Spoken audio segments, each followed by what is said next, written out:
my friends, I'm Rick, and this is your seat at the table. We got little Missy hanging out back there behind me, and we are looking at the series of short stories called The Marauder.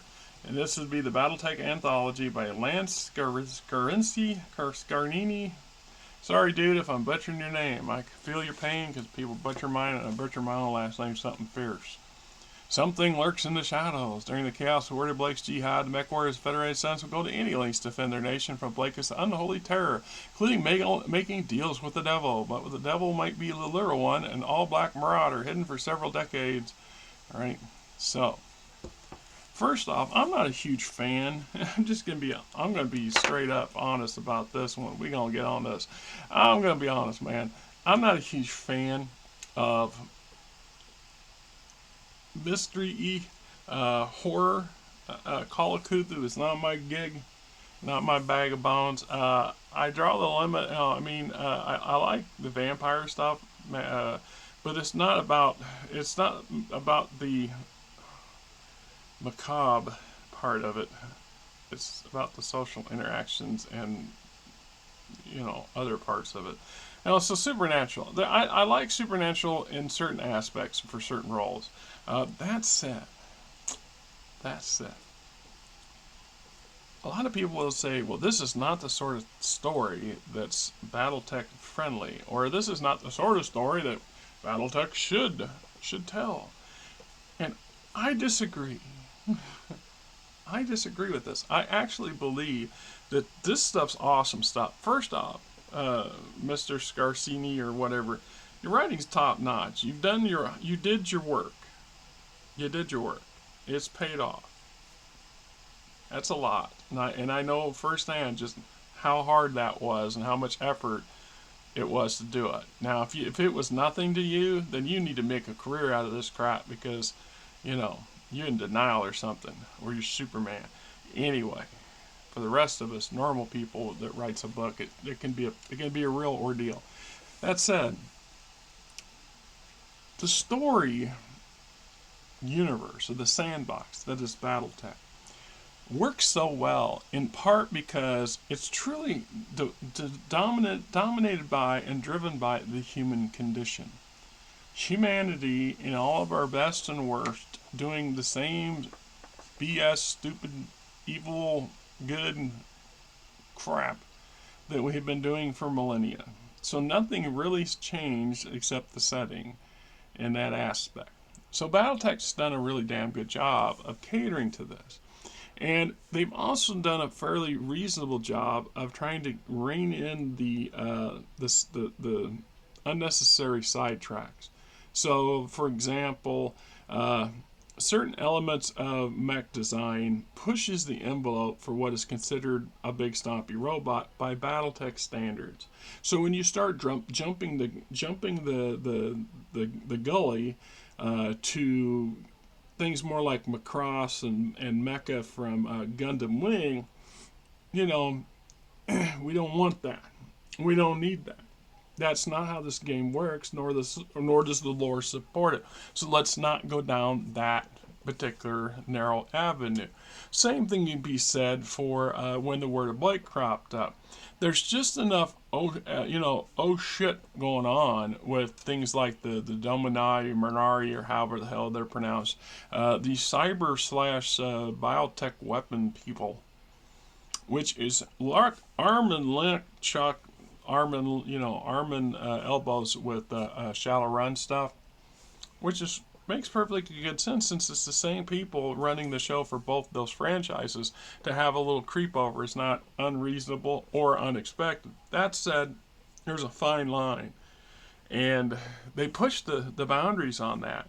But the argument was, and some justification for it as well from the inner sphere perspective, is they had to find some way to counter the advantages the clan genetics programs have created.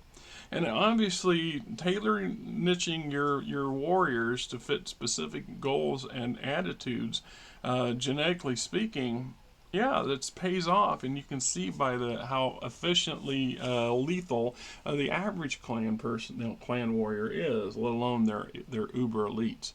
So, yeah, I mean, we want that level of benign, and then we also want that extra leaven of conspiracy and mystery, which goes a long way. So having stories like this is the boogeyman story, the type of story that you can imagine some late night boring shift somewhere on the frontier. The house line units guys are waiting on the waiting in the ready room for something that may or may never happen, so they start telling stories.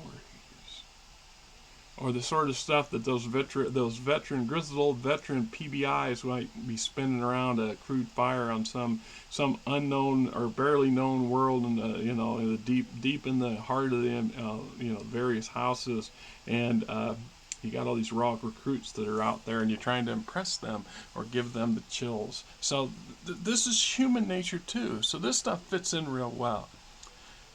Then you add that to the unknown. There's an element of unknown in Battletech lore that I think a lot of people play down as much as more than they realize, and I think it gets played down to a point where it's very subtle. The universe is vast. The galaxy is huge. By all definition, humanity's expansion into the galaxy, as the Milky Way, is still tiny and minuscule. Humanity has not expanded that very far. You figure 4,000 or 5,000 light years in any direction is probably the maximum for the lion's share of all this. And that said, that's just not even a drop in the bucket. That's not even a fraction thereof of a fraction. It's tiny. It's minuscule.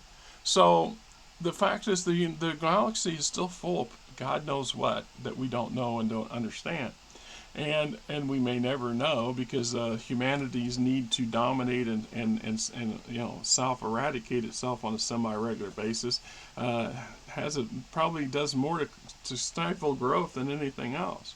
Can you imagine if humanity's efforts to conflict each other had been devoted specifically for outward growth and betterment of humanity as a whole species? How hugely different things would be.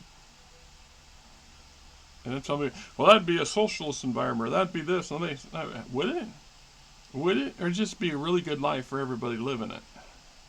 And your titles and your theories be damned kind of crap. So when we talk about this sort of stuff, I'm happy to say that there's not a whole lot of it in the Battletech lore, but there's just enough.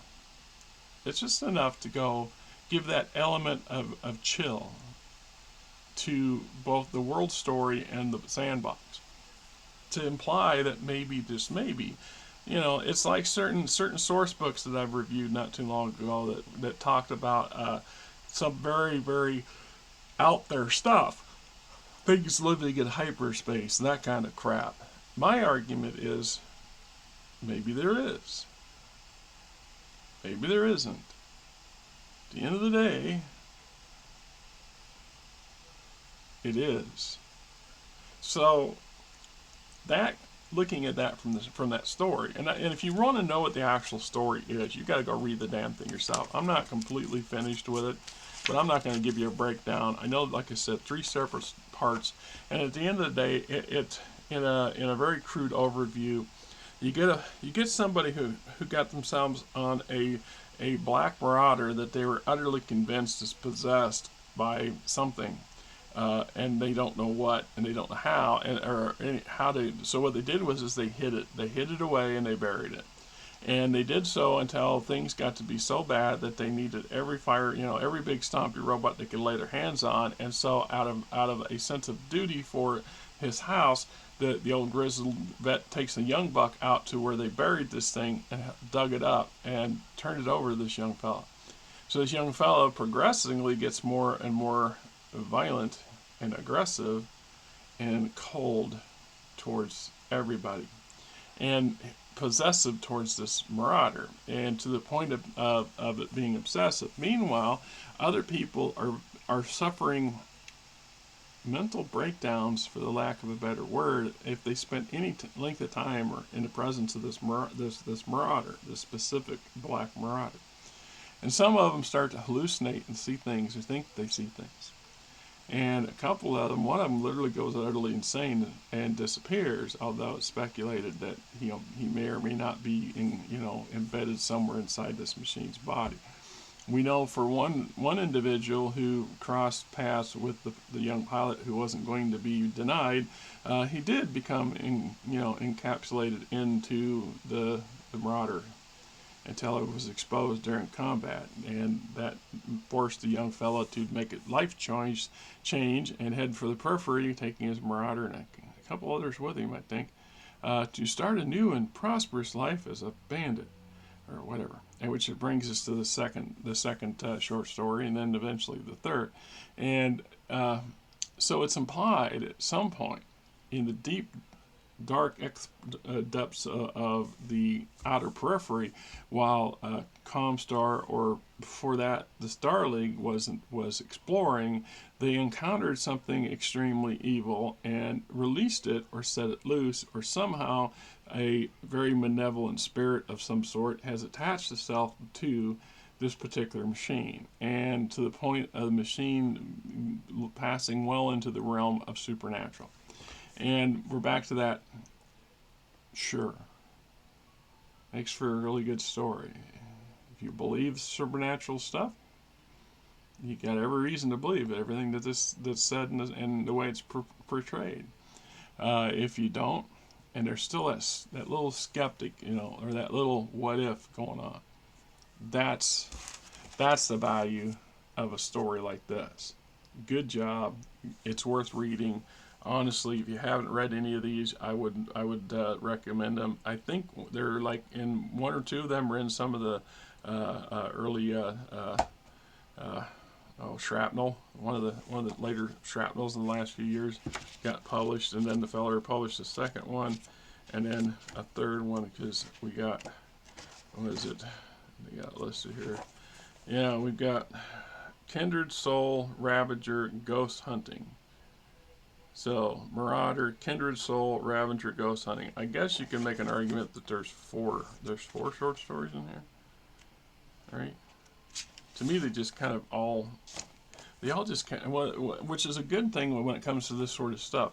It's unusual when you can get a series of short stories that flawlessly just flow together. So the second story, the first story segued into the second story pretty easily, and then vice versa. Enough so that if you're not paying attention, you're just reading straight from the book. You may pass over the transition and not realize you're not in the same short story as the first one. Just saying. So anyway, it's worth having. Good book. Hope you guys have a great weekend. It just irritates me to no end.